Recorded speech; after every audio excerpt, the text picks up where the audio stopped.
Hi, hello. My good name is Roshera from the Youth Campaign. What's your good name? My name is Zaha Indimuli. I serve at the End Femicide Kenya movement as a national advocacy lead.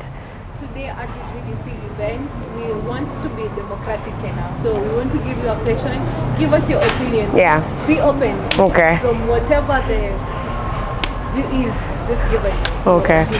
How do you personally keep democracy alive in your daily life?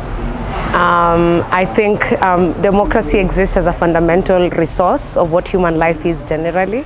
And I think for me it resembles with the work that we're doing in the movement, in that the democratic processes that are involved in decision making are kept accountable within our work. And this has been able to be seen, especially for Kenya, in January when we had one of the biggest women's march in East and Central Africa, and we saw democracy playing its field in that the power was taken back to the people, and the Kenyan women utilized that space to speak for the one true thing that they needed, which is to end femicide and promote life and existence for women. And I think that also merges with the fact that we saw that translate to the June protest. And I think for me, participating as an activist, as a human rights defender, as a woman rights activist as well, that equally as a researcher, to be able to document and eliminate the potential of erasure is democracy for me that I participate in my own life.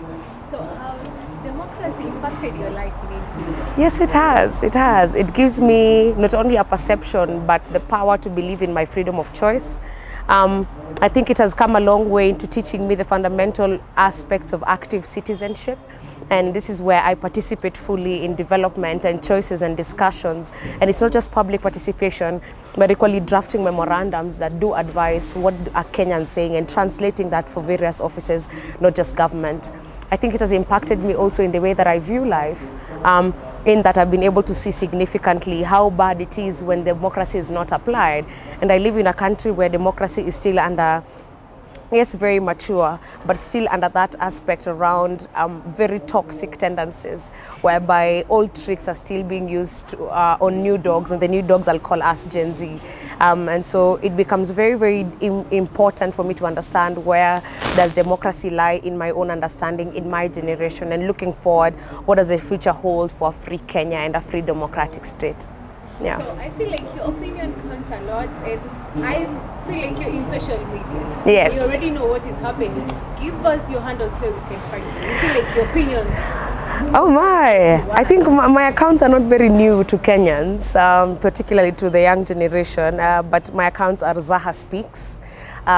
Potentially because for me I wanted to use, or rather I have been using my social media as an advocacy platform to digitalize the work that we do, but also digitalize the realities that people are going through across the country. And so Zaha Speaks on all social media platforms.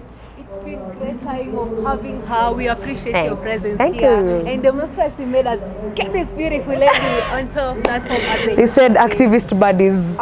Thank you. You see how pretty she is. Oh and she has my. got brains. Thank you.